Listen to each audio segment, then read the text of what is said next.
buenas, ¿qué tal, Ibernautas? ¿Cómo estáis?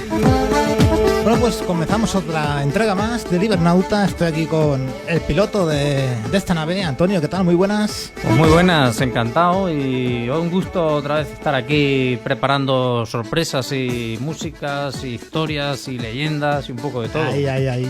La sorpresa te la voy a dar yo porque resulta que ayer fui a pasar a revisión de la nave y está todo perfecto, la ha pasado full. Hombre, esto vamos a tope. Tenemos ya para otros 2 años la revisión pasada, va perfecto, he llenado el combustible.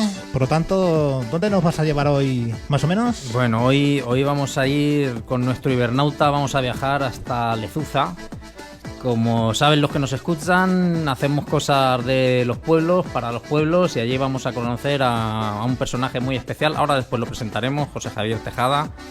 Pero bueno, vamos a dejar ahí que vaya la cosa fluyendo. Vale. Yo te quería preguntar algo, es que no sé si subirme a bordo o ir abajo haciendo un poquito de deporte, porque el invierno ha sido muy largo, y llega el veranito y los cuerpos están serranos. No pasa nada, hacemos operación bikini en el Ibernauta. ¿Me aconsejas que me vaya corriendo, que me suba? No, hombre, no, tienes que subir. A los mandos guiando voy yo, pero apretando los tornillos y las tuercas hace falta también gente. La antena es gorda, pero la radio no, o sea que no hay problema, ¿no? No hay Venga, problema. Pues seguimos. Ahora presentaremos a un invitado de lujo.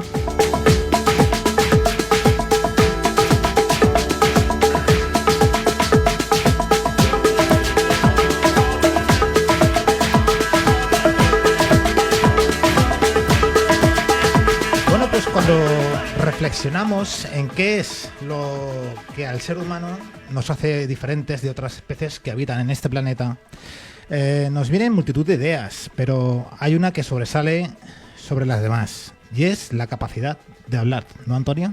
Hombre, la capacidad de hablar, por supuesto que sí, pero además a mí me gusta pensar que además de eso, también la capacidad de emocionarse, lo mismo con palabras como con música y otras expresiones artísticas, bueno, pues para mí forman parte de un mismo todo. Y bueno, piensa que el nacimiento del arte está perfectamente documentado hace 35.000 años, o sea, en los albores de la humanidad. Te recuerdo que en aquella época había 2 especies todavía pisando la faz de la península ibérica. ¿Solo 2? 2 especies de seres humanos diferentes, ¿eh? Y bueno, de aquella época se encuentran y se han encontrado huesos decorados, esculturas, o sea, había arte. Pero la pregunta es, ¿había música? Yo creo que la música viene ya de tiempos. Viene de serie, yo creo que ¿no? los cavernícolas ya tocaban el tambor Pues no te sé, puedo algo. decir que sí, que está constatado. Pues se han encontrado de esas edades pues rudimentarios xilófonos en huesos de mamut, incluso flautas o silbatos. Entonces no sabemos cómo sonarían las canciones que allí tocaran y cómo sería, pero sabemos qué música había. Y bueno, y otro instrumento, que ese hablaremos en otro programa, pero que para mí es el primigenio, y es la voz, porque la voz, además de ser un instrumento, es pues es algo, es donde la primera música, ¿no? Las palabras ya son música a veces en sí. Así que bueno, vamos a empezar. Y yo quisiera que nos escucharan, los que nos estéis oyendo, que oyerais un sonido de un instrumento, porque hoy de lo que queremos hablar es de instrumentos olvidados, y de un instrumento que está olvidado, pero que tiene ese misterio y esa cosa que tienen estos instrumentos antiguos. Vamos a oírlo.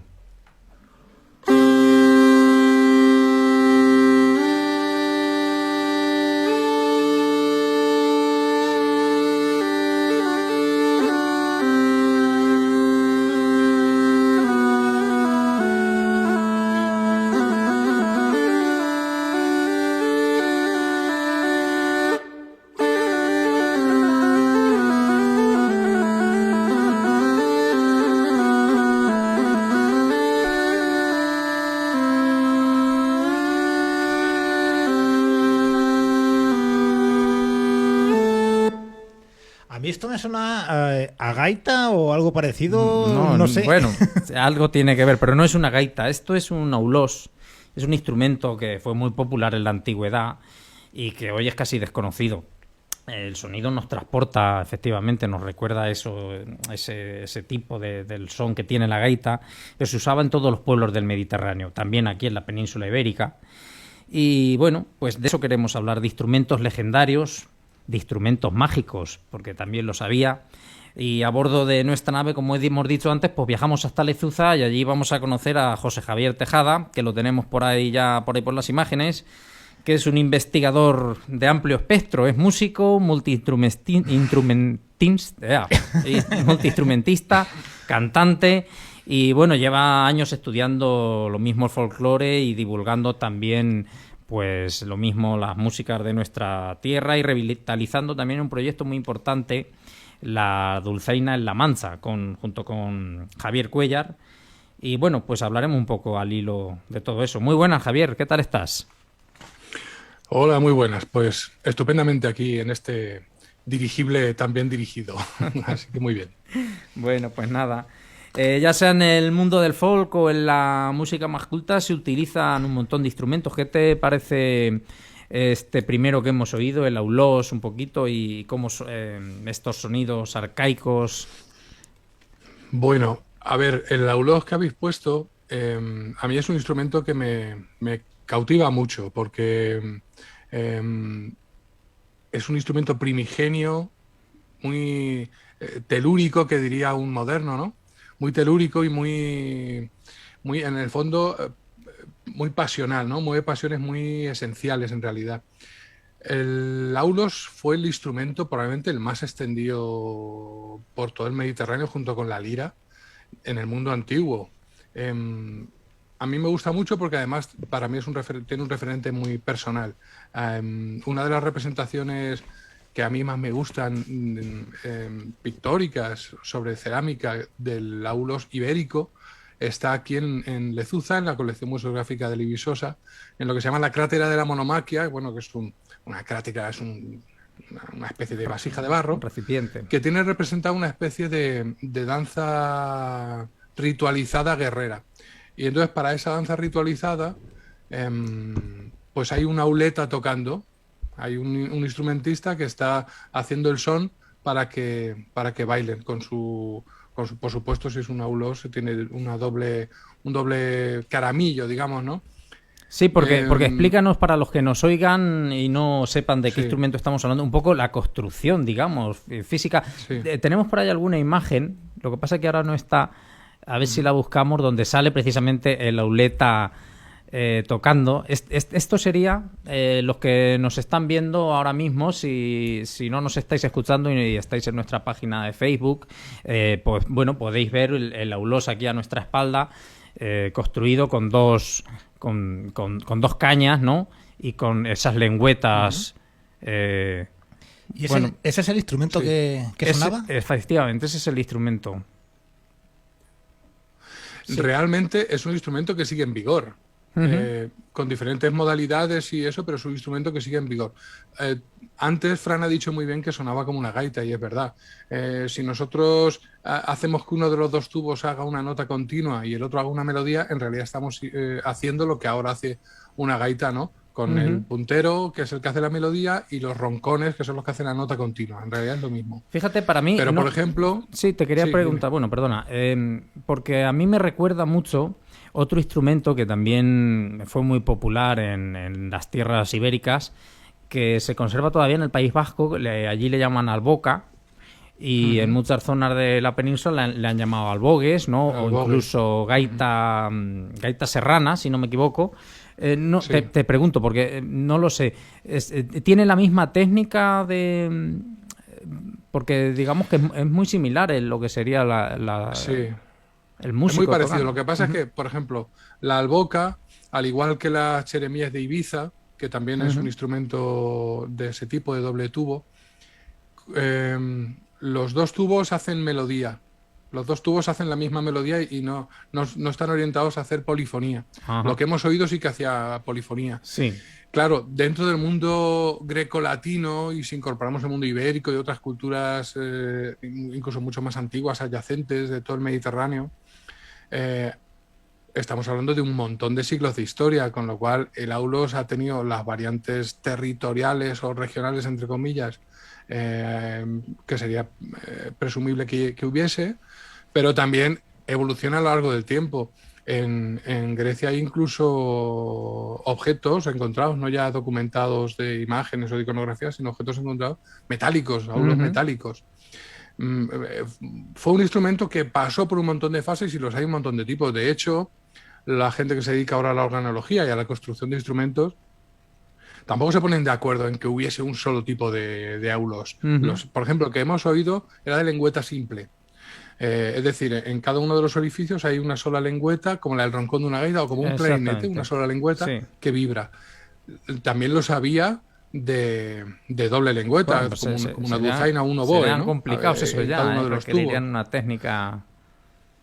Y claro, luego además muchas veces se tocaban, igual que hoy en día, por ejemplo, el launedas, que es un instrumento mediterráneo que se sigue tocando así con la boca, con respiración circular. Es decir, el músico sopla a la vez que respira, a la vez que inhala, sopla, acumula aire aquí en la boca, y mientras ese aire por propia presión va saliendo, a la vez está respirando. Una técnica bastante compleja, pero que permite que las cosas suenen continuamente y le da todavía más ese tono a lo que ahora son las gaitas, ¿no? Sí, para mí es un instrumento casi mágico, porque además, a mi modo de ver, muchas veces en los pueblos mediterráneos, digamos que aparentemente la cultura dominante nos ha hecho... Mira, ahí tenemos el auleta ahora mismo tocando, es el auleta ibérico, lo tenemos ahí detrás en nuestras imágenes de croma.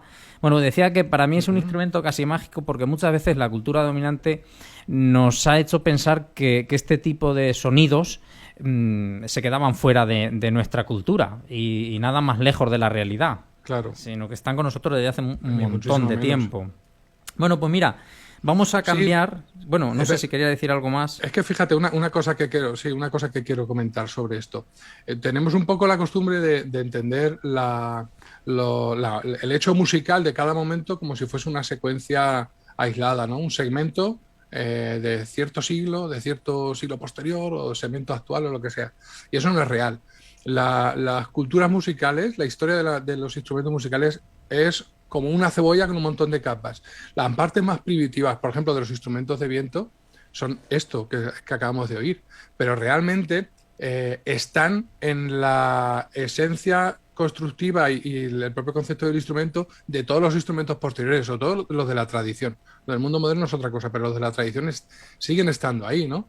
El aulos es el origen de las gaitas por evolución, entonces no podemos imaginarnos los instrumentos como si hubiesen llegado así por creación ni de espontánea, por ¿verdad? Infusa, sí. Por ciencia infusa, que se decía antes. No, no es así. Es todo unas capas que en realidad, si quieres preocuparte un poco, tienes que entender como capas que permanecen siempre ahí. Pues mira, te iba a decir antes que, porque quería que escuchemos otra de las canciones que hemos preparado, en donde suena la dulzaina toma el protagonismo, ¿no? Entonces, para mí, no sé si estarás de acuerdo, la dulzaina es otro de estos instrumentos casi olvidados, ¿no? Porque también pensamos a veces en nuestra tierra que eso como que no es de aquí, ¿no? Entonces, vamos a escuchar y luego nos comentas algo sobre ello. Debo decirte, Antonio, que la última vez que escuché una dulzaina fue contigo. Hace ya tiempo. Hace bastantes años ya. Bueno, yo soy un aficionado, pero aquí tenemos al especialista. Venga, escuchamos el tema.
Bueno, Javier, aquí vemos una dulzaina en todo su esplendor, ¿no?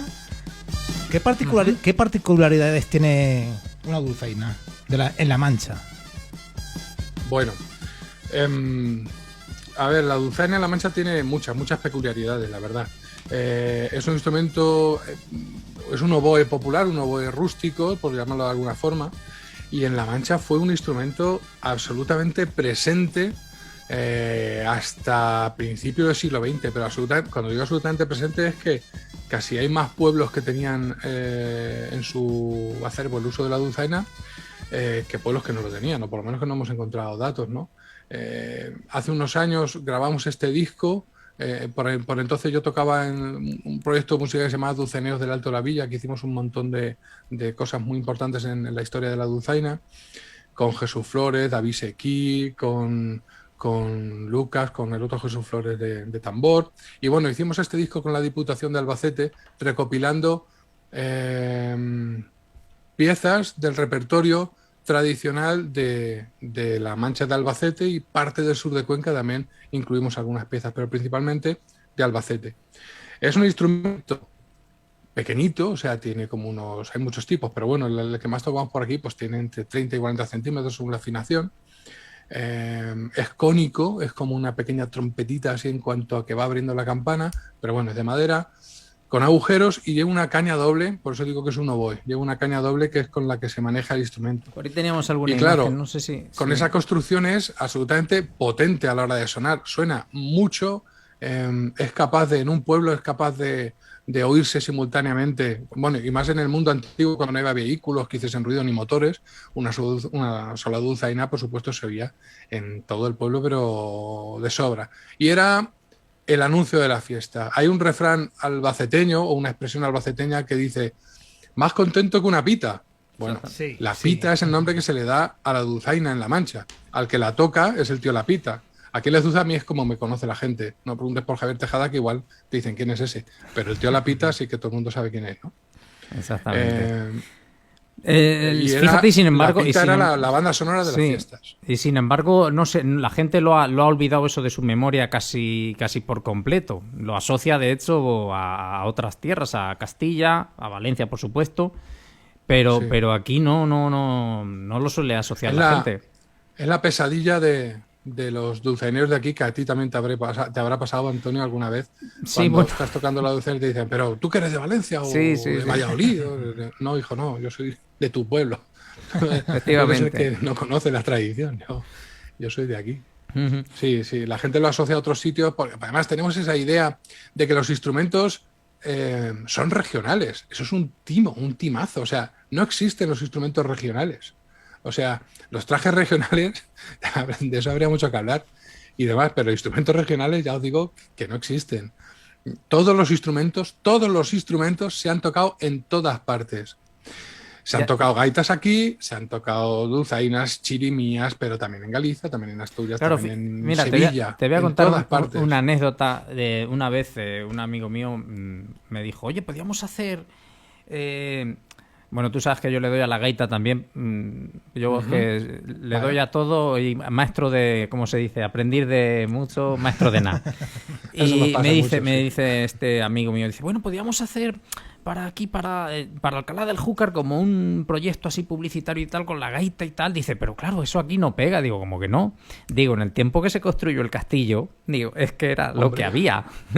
Digo, o sea, probablemente sea lo que más pegue y más vaya con esa etapa de la historia, ¿verdad? El dato más antiguo que tengo yo es de 1407, cuando hay mucha despoblación en nuestro territorio, en todo el territorio de Villena y tal, y ahora no hablo como lezuceño, sino como albaceteño. En 1407 hacen asiento en Chinchilla dos músicos, Antón Ruiz y Guillem de Sevencia, que quedan exentos de pechos, es decir, era necesario repoblar, y entonces a profesiones que eran especialmente demandadas e importantes no se les cobraban impuestos, y ellos hacen asiento libres de impuestos como gaiteros. Como gaiteros, así aparecen en su registro. Y entonces se comprometen a tocar para los eventos municipales y también para las bodas. y se establece además que cobrarán en moneda, maravedíes, y también en paño buriel. Era un paño que debía ser de producción local y que tenía algún valor pues, para trueque o para venderlo, para lo que fuese. O sea, está desde 1407. Luego hay iconografía sobre gaita también en Alcaraz, en tal. Al final, la gaita es una dulzaina a la que se le añade un tercer pulmón, ¿no? Teniendo muy en consideración la precaria salud de los músicos callejeros, pues deciden hacerles esa bolsa, que es un saco de piel en su día, de Gore-Tex y de similares hoy en día, pero de piel antiguamente, a la que se le van añadiendo los tubos y tú soplas al fuelle ese, a ese saco, a ese odre, para que hacer sonar el instrumento y que tú no te canses. Pero al final es una dulzaina, es un oboe también, es un instrumento de doble caña absolutamente hermano de la dulzaina, que es del que estamos hablando en este momento. Y claro, Javier, te voy a preguntar, la dulzaina, digamos que la gaita y la dulzaina, ¿viene a ser el mismo pito, digamos? Sí, es igual. Cambia un poco la digitación y el grado de conicidad, la anchura del diámetro interior. Cambian algunas cosas porque, claro, son instrumentos concebidos para ser tocados de forma diferente. Pero son iguales en cuanto a que la mayoría, no todos, la mayoría son troncocónicos, las gaitas y las dulzainas, y llevan una caña doble para que choquen entre ellas, eso rompa la columna de aire y genere un sonido altísimo, cuya columna la varías en función de los dedos como los pongas y así consigues hacer las notas. En realidad son igual, la dulzaina y la gaita son instrumentos hermanos. Pues mira, hablando de gaitas, vamos a escuchar una canción. Esta, en donde la toquéis con la cuadrilla del 2. Es un ofrecimiento a la Virgen de Gracia de Belmonte. Y ahora nos comentas algo sobre ello. Vale.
Fíjate Javier, que yo he visto bandas con muchos más músicos y muchos más instrumentos y no suenan tan bien como esto, que es solo una gaita y un tambor.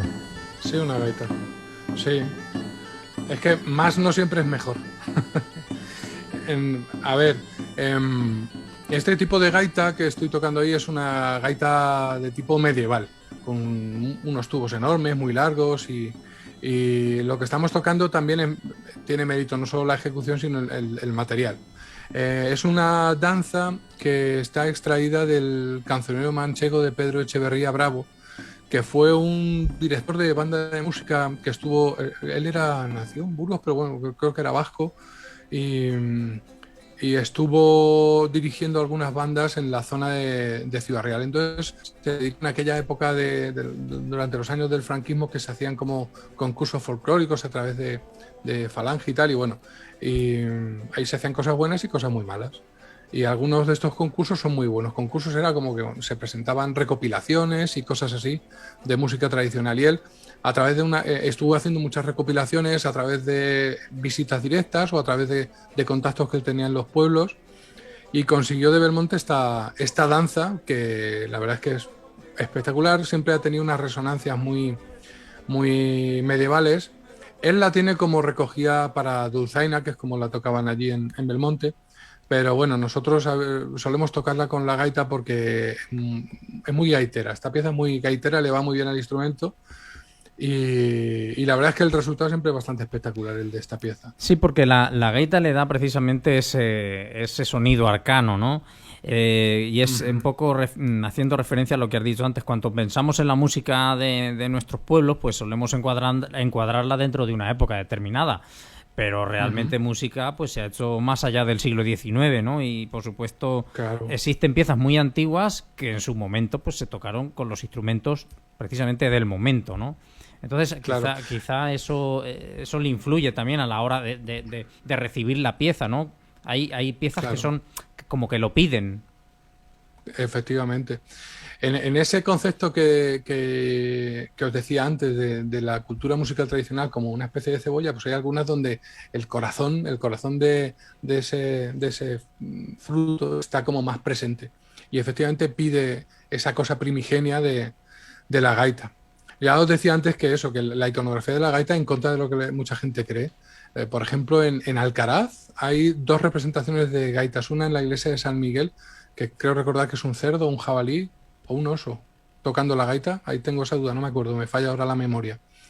Y luego hay músicos de gaita también en la portada de la iglesia de la Trinidad, que es una maravilla en cuanto a iconografía musical. Hay que fijarse, hay que saber lo que uno busca para verlo, pero es una pasada, porque hay gaita, hay flauta de 3 agujeros, hay una vihuela, hay un montón de instrumentos que eran los instrumentos de la época, que de verdad, que las gaitas no son gallegas. Y bueno, y muchísimo menos celtas, eso del celtismo ya es una cosa para salir corriendo. Es como si yo dijese, si yo toco una jota o una malagueña, digo, no, es que esto es música íbera. Pues, oiga, yo lo puedo decir, ¿no? Y a lo mejor vendo discos y todo, pero es una patada en sálvase a la parte de la historia y de la verdad. Así sí, fíjate que bueno, sabes que se dice que si la península ibérica la podríamos partir, digamos, con una línea imaginaria desde la punta noreste hasta la punta suroeste, y todo lo que quedara al norte entrarían, digamos, las músicas más pues, de gaitas, de flautas charras, este tipo de instrumentos, y todo lo que quedara al sur de esa línea, pues ya que tendría más que ver con la música de cuerda, ¿verdad?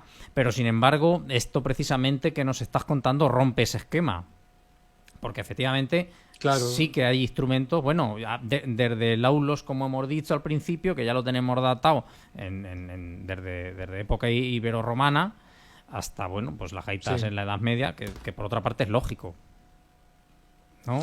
Y la flauta hace 3 agujeros en Huelva, en todo el Camino de la Plata, en Huelva, en Cáceres, en Badajoz. Quiero decir, me refiero en cuanto a instrumentos que quedan hoy en día. Ese tipo de divisiones no son reales.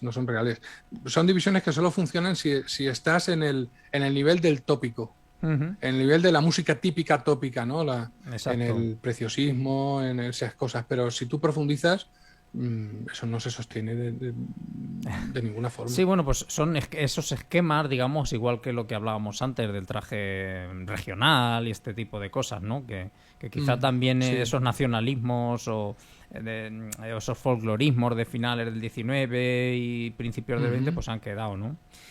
Sí, bueno. Sí, con mucho provincialismo, o sea, querer encontrar diferencias provinciales cuando la división provincial es una cosa que data de 1833. Hombre, hay provincias muy antiguas, pero de luego en nuestro caso no lo es. Entonces, querer establecer esas divisiones culturales de algo que tiene siglos de historia, ajustándolo a un traje que tiene solo 200 años, pues no funciona, no funciona nunca. Y bueno, fíjate, claro, aquí lo que se evidencia efectivamente también es una labor que, bueno, gente como vosotros o como tú en este caso estáis haciendo de investigación y de divulgación, Porque claro, a veces lo que ha faltado son esos estudios con una seriedad científica y bueno, pues fuera de los clichés que vienen dados a veces. Porque es lo que a fin de cuentas al público en general le termina llegando, ¿no? Mira, sí, dime. A ver, lo que nosotros hacemos en realidad tiene mucho que ver con la identidad. O sea, la identidad de cómo somos, qué somos los manchegos o qué somos los castellanos de aquí del sur, cómo somos. Que la música tradicional dice cosas de cómo somos. Igual que la indumentera, en fin, todas las manifestaciones folclóricas nos definen y dicen cómo somos. Y eso es muy bueno y muy malo. Eso es muy bueno porque es real, es un poco esa continuación, esa tradición representada y viva, como los edificios quedan pero están, digamos, muertos, pero las músicas están vivas y se crean nuevas. Eso es bonito y es real. Pero es un arma de doble filo porque a la vez hay muchos intereses políticos en esas cosas.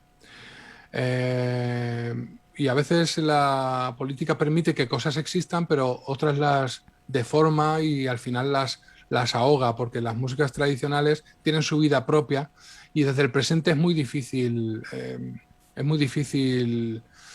tocarlas sin cambiarlas o sin destrozarlas o sin cambiarles el sentido y por lo tanto hace que dejen de existir. Entonces, bueno, aquí en nuestro territorio, pues también la música tradicional, que se entiende como la actividad de los grupos, cosa que es falso porque no es verdad, hace que haya mucha sobrerepresentación de grupos muy mayoritarios porque políticamente, pues claro, en esa cosa clientelista política, pues eso hace que tu acción política llegue a más gente, ¿no? Pero eso no tiene nada que ver con el rigor, no tiene nada que ver con... no solo con el rigor en cuanto, no, oiga, es que yo tengo muchos documentos que dicen que sí, yo los tengo y me gusta y me gusta trabajar eso. Pero me refiero no solo rigor en cuanto a las fuentes, sino rigor en cuanto al sentido. Es decir, la música muchas veces está para divertirse, para denunciar, para ser satírico, pero también para exaltar belleza, para celebrar la identidad. Para todas esas cosas está la música y a veces hay cosas que solo se consiguen con un músico o con 2 o con 3, no con 20 o con 30, ¿no? Esas cosas funcionan así. Entonces, bueno, es una realidad muy plural, no solo el de las músicas históricas, sino el del posicionamiento de cada músico respecto a lo que hace, porque al final la única forma de mantener esto es que no son las subvenciones. Las subvenciones es algo que puede ayudar y que puede estar aparte, pero eso no es la vía.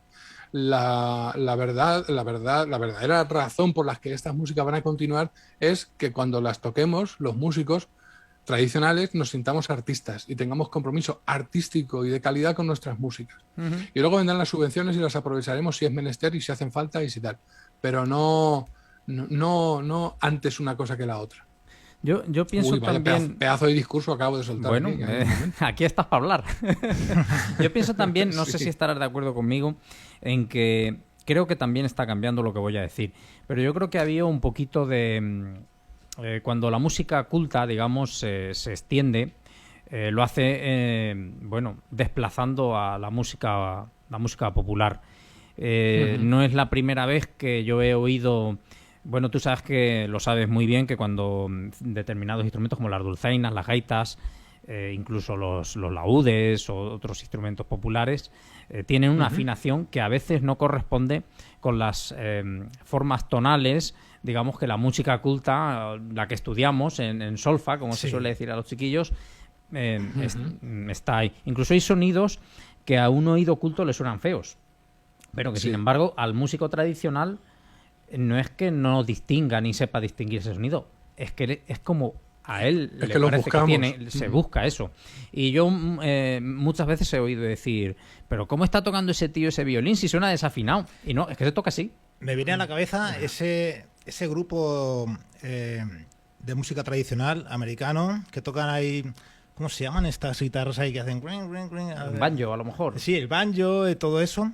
que tocan notas que dices, esto suena raro, pero suena bien. Suena raro, pero suena bien. Sí, claro. Si tú oyes música africana o india, pues ahí tienes unas escalas que Claro, no tienen nada que ver con no nos las... regimos por claro. el do, re, mi, fa, sol, la, si, do de toda la vida. Sí. Hay mucha más Al variedad. respecto de eso hay una cosa curiosa que tiene que ver, por ejemplo, con las dulzainas antiguas que yo he podido tener en mis manos y tocarlas y ver cómo estaban afinadas y eso. Y es que no reproducían una escala como las que ahora en nuestros oídos están formados, ¿no? O sea, nosotros estamos ahora recibiendo música continuamente, un bombardeo musical desde la sintonía del telediario al anuncio, pasando por de lo que es música. Y luego además está el reggaetón como otra cosa. No, Pero como música, no digo, abramos ese melón.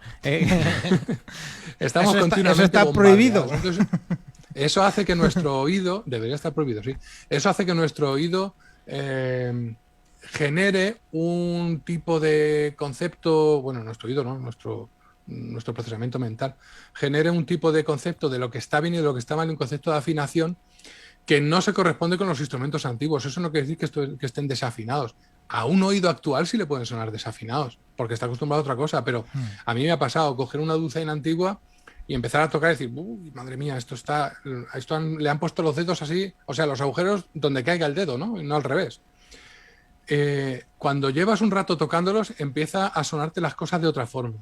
Y si sigues, dices, mira qué pijo, esto está afinado, esto está perfectamente afinado. Lo que pasa es que la estética de la escala, la forma de distribuir los sonidos a lo largo del espacio auditivo es diferente.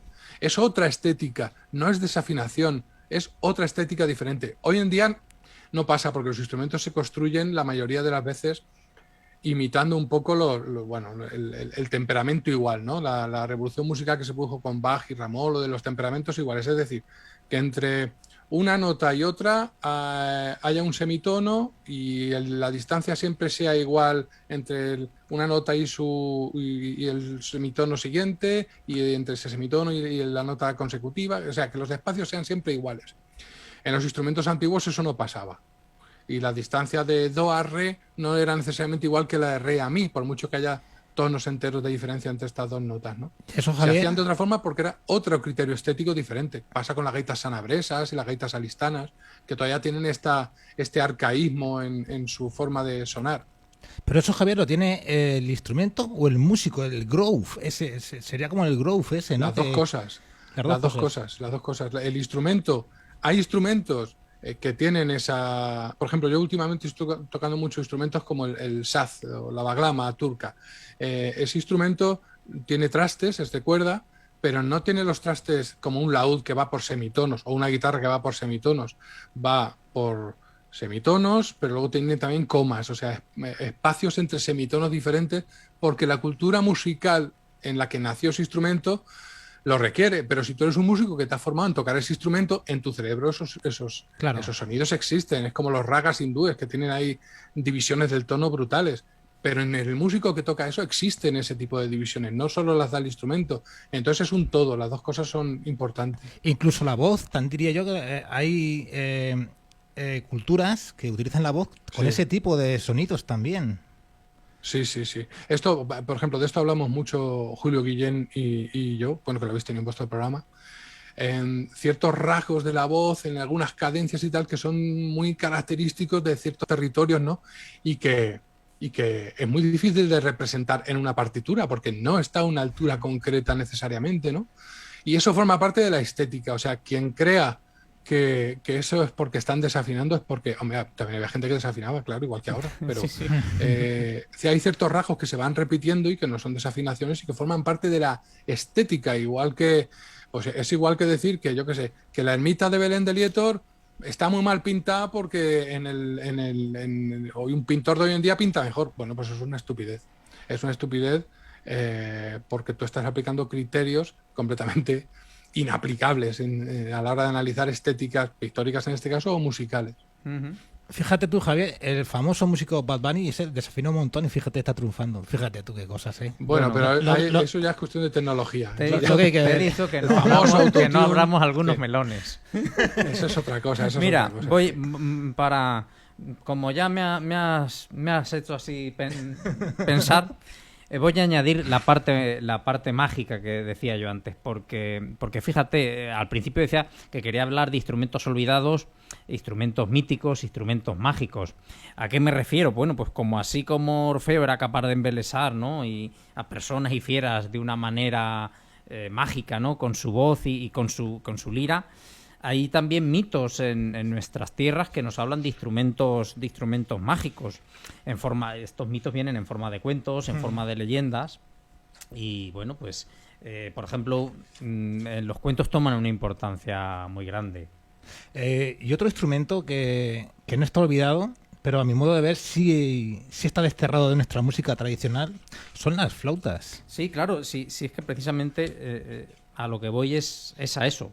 Las flautas, por ejemplo, date cuenta que al principio he empezado diciendo que son los primeros instrumentos que se encuentran. Tú la flauta hoy la tocan los chavales en el colegio, la flauta dulce, pero las flautas no las encontrarás normalmente en lo que suele ser la música tradicional ad hoc. Ya cuando ya nos vamos a otros intérpretes, sí. Sin embargo, las flautas pastoriles pues han sido importantísimas en nuestra cultura. Yo quisiera ahora después hablaros de un cuento, ¿no?, en donde la flauta toma esa importancia. Es un cuento de tradición oral que se llama La flauta que hacía a todos bailar. Y bueno, pues este cuento trata de un niño, que bueno, pues en su familia le pasa un poquito como a la Cenicienta. Los hermanos mayores pues le van haciendo faenas sin parar y a él lo ponen de pastor. La madre muere y queda huérfano. Y entonces él está un día pastando sus ovejas y en un cruce de caminos se encuentra con una señora, con una vieja. En el mundo de nuestros cuentos y nuestras leyendas, las viejas vienen a ser el poder mágico, las hadas que en los cuentos de anglosajones que ahora tanto se escuchan, ¿no? Pues en nuestra cultura, digamos que lo suelen representar las viejas, a veces las niñas también. Y bueno, pues la bruja es igual, ¿no? Las viejas también. Las brujas tendría otras connotaciones. Aquí hay menos es otra brujas. Historia. Sí. Bueno, pues el caso es que esta vieja se presenta ante el niño y le regala una flauta y le explica que la ha hecho con el hueso de una canilla de su madre. ¿Y por qué le hace esto? Porque primero habían pasado los hermanos por el cruce de caminos y ella, al pedirles ayuda, la habían despreciado. Pero sin embargo este niño, que era el pequeño, pues le ayuda. Y ella en recompensa le da esa flauta. Pero claro, esa flauta estaba hecha con el hueso de su madre. ¿Qué propiedad mágica? ¿Qué es lo que tenía, no? Y es que esa flauta, en cuanto se tocaba, hacía a todo el mundo bailar. O sea, era ese poder de la música, ¿no? En este caso el cuento lo lleva mucho más allá, porque gracias a esto le ocurren muchas aventuras y al final él acaba, digamos, triunfando sobre la maldad de sus hermanos y acaba casándose, bueno, pues con una princesa, gracias a que la hace reír y bailar con su flauta. Me suena esto un poco a Flautista de Hamelín. ¿No tiene nada que ver? ¿O no sé? No, bueno, los cuentos comparten también un sustrato y ese sustrato no se queda en Hamelín. Quiero decir que a lo mejor Hamelín viene de ahí, de este cuento más... ¿Qué fue primero, el huevo o la gallina? ¿Quién sabe, no? Sí. Pero lo que sí que tenemos que tener en cuenta es que hay aquí cuentos, no hace falta que te los cuente Walt Disney. Sí. ¿No te parece, José Javier? Sí.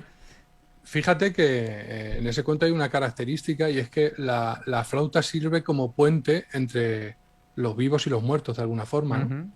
Porque está hecho con esa parte con mágica, ¿no? Eso, recuerdo una vez, leí un artículo muy interesante que contaba cómo las flautas de barro de algunos lugares de América del Sur estaban hechas, flautas dobles, igual que los que decíamos al principio, flautas dobles que estaban hechas intencionadamente para que suenen desafinadas. ¿Por qué? Porque cuando dos instrumentos de viento suenan simultáneamente y tienen una diferencia de menos de semitono entre ellos, para nuestro oído es horrible porque genera como unos choques entre las ondas acústicas de uno y otro tubo y choca y es muy como una vibración muy desagradable. Pero para ellos esa vibración es el símbolo, ¿no?, de que estaban en contacto con la divinidad. Para ellos, lo que para nosotros es una desafinación, para ellos era la magia. Exactamente. el contacto con lo divino. Esa magia, Y es- no... Sí, sigue. Ujú. No, y eso está muchas veces incluido en los instrumentos de viento, incluso más que los de cuerda, ¿no? Sí, que te iba a decir de esa magia que existe también al revés, cuando hay una nota que no se puede tocar, que está prohibida. Sabes que durante la Edad Media pues había ciertas notas, bueno, era el sí, no se podía, no lo encontrarás en estas músicas medievales, porque es diablo sin música, la era música el tono del ese, diablo, ¿no? sin música era. Pues mira, hablando de la música del diablo, vamos a utilizar como introducción una danza que se llama del diablo, aunque no tiene... Bueno, Venga, ¿la no sé si escuchamos? saldrá por ahí el diablo, espero que no. No, está la puerta Siempre cerrada. sale, siempre Echa la siempre llave, sale, no te ¿no? preocupes. Pues es más divertido que...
Sí, pues esto que estamos escuchando es una danza del diablo que se llama de Villalgordo del Júcar.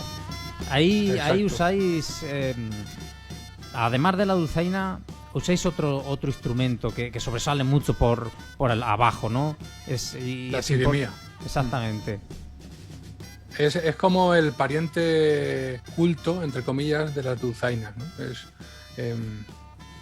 Durante mucho tiempo los dos términos eran casi equivalentes. Hay un pasaje del Quijote en el que el Ginesillo de Pasamonte, el que luego le roba el burro a Sancho, Uh-huh. les está contando una historia, ¿no? De una, bueno, el prototipo de una mora cautiva, ¿no? De una persona que ha sido raptada. Entonces, cuando el amante se la lleva, de la bella malmaridada, cuando el amante se la lleva, cuenta Ginesillo que en el pueblo moro donde pasa esto empiezan a tocar campanas para alarma, para generar alarma, ¿no? Y dice Don Quijote, alto ahí. Y dice una frase que para mí es de mis preferidas, que entre los moros no usan dulzainas, sino un género, perdón, que entre los moros no usan campanas, sino un género de dulzainas que parecen nuestras chirimías. Exactamente. Pues digo que son instrumentos que tienen muchas similitudes. Uno tiene un extracto sociocultural mucho más popular y el otro un extracto musical mucho más culto. La chirimía era el instrumento de viento profesional más importante de todo el Renacimiento, incluso hasta el siglo XVIII. Estaba vinculado muchas veces o casi siempre a las capillas musicales de las iglesias. Prácticamente todas las iglesias importantes tenían sus músicos.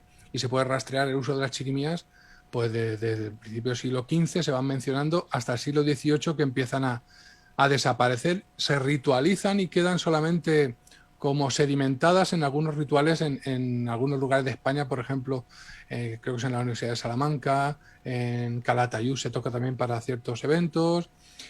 Bueno, en Cataluña pasan otras cosas porque las chirimías evolucionan hacia los instrumentos que forman parte de la cobla, las tenoras, los tibles y todo eso, de las coblas de la sardana. Pero la chirimía es un instrumento muy profesional. Para el corpus era obligado la contratación de músicos de chirimía. Cuando Felipe II pasó por Albacete ciudad, corriendo fueron los del concejo a traer músicos de chirimía de Zarra y de Jarafuel, de Valencia, moriscos de dulzaina y luego otros músicos de chirimía. Era como que la dulzaina en muchas épocas aparece más vinculada al mundo morisco y la chirimía al mundo más católico, precisamente abundando en esa diferenciación que hace Cervantes cuando habla de las dulzainas y las chirimías. Pero es, bueno, es un instrumento del que después va evolucionando hacia el oboe barroco, porque es un oboe también de doble caña, y después al oboe contemporáneo. Pero el origen es la chirimía, que es otro instrumento de doble caña, es como una dulzaina, pero habitualmente mucho más larga. Y bueno, hay una cantidad de documentos históricos sobre la chirimía. Sí, precisamente tenemos preparada otra canción, bueno, otra pieza que le íbamos a poner, pero viene muy bien la de Stella Splendens, que se llama, la traducción es Estrella Resplandeciente, ¿no? Que Resplandeciente, es sí. Es del Llibre Vermell. Exactamente, de Montserrat. Pues es hay precisamente esta documentación, ¿no?, más antigua, o probablemente de las más antiguas que se encuentran escritas, donde se habla de música polifónica y demás. Vamos a escucharla.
Iba a quitarla, pero la escuchamos un ratito más, que ahora ha empezado bueno.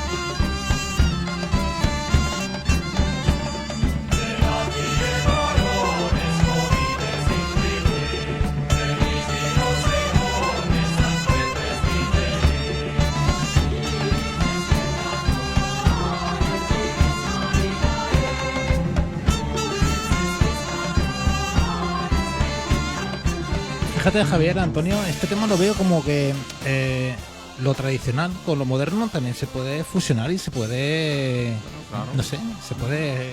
Perfectamente, claro. De hecho, esta pieza a mí me gusta mucho por eso, porque tiene un principio muy clásico, digamos, pero luego entran baterías y tal, y tiene bastantes años ya, ¿eh? Sí. Entran baterías, entra el bajo, y al final, en realidad es que las músicas tradicionales y el rock, las músicas de viento tradicionales y el rock, es algo que encajan perfectamente y que bueno, en muchos sitios hacen un camino juntos sin ningún problema. No sé, estoy acordándome de grupos como los alemanes Corvus Corax y tal, que son gaitas pero con una especie de concepto ahí retrofuturista extraño, y sí, perfectamente coexisten y son propuestas de futuro muy interesantes. Sí, quizás precisamente para revitalizar todos estos instrumentos y que se conozcan, aparte de bueno, pues hablar de ellos, pues que lo mejor es tocarlos, ¿no? Y bueno, claro, pues a veces, y de la misma manera que quizá determinados tipos de arte, en este caso musicales, para los que nos gusta escuchar música antigua, pues nos entra muy bien, ¿no? Pero para el público en general, pues quizá una manera de acercarse es a través de estas fusiones y así conocerlo, ¿no? Es una sí, manera de... Lo bueno que tiene la música es que no suele pasar como en Amanece que no es poco, con ese que quiere ser intelectual y dice, déjame un libro que lo lea, y te dice el otro, el que ya es intelectual, dice, no, que lo lees mal y lo estropeas. Bueno, con la música no pasa nada. Tú puedes como es un arte con unas obras que se crean y desaparecen en cada momento, no pasa nada porque es arte sostenible. Tú lo puedes crear continuamente. No es como una catedral gótica que no la puedes hundir así de un día para otro y dices, vamos a hacerla otra vez. No, pues con la música sí. La puedes tocar todos los días, un día rock, otro día clásica, otro día música medieval, otro día composición contemporánea, lo que quieras. Sí, nos queda ya poco tiempo, pero vamos a dejar un momentito para acercarnos a otra pieza y a otro instrumento olvidado. En este caso vamos a cambiar, digamos, del viento a la cuerda, ¿no? En este caso nos vamos a ir al rabel. Y vamos a oír unas rabeladas y luego, bueno, pues nos hablas un poquito de este instrumento, José Javier, y ya, Vale. bueno, pues lo conocemos un poco y lo damos a conocer para todos los que nos escuchan. Vale.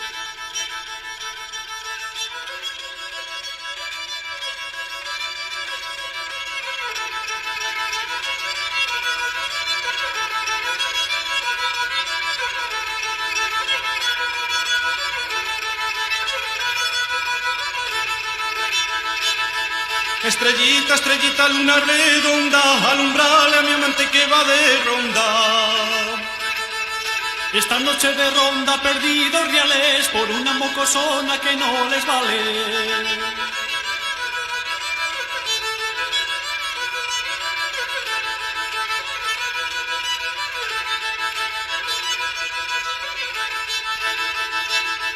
A tu puerta me tienes 1 hora y 2, no me des calabazas por amor de Dios. Y a tu puerta me tienes y arrodillado, ya me tienes rendido, muerto y cansado.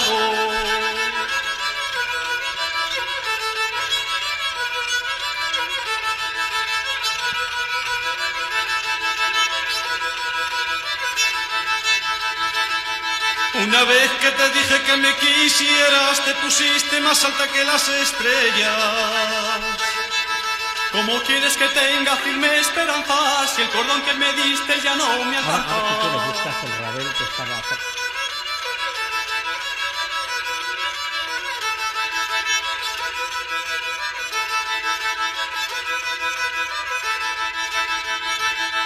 ¿Cuántos van a Morales a ver el Cristo? ¿Cuántos hay en Morales que no ¿Esto lo han visto? identificaríais como una canción de amor, de despecho, de...?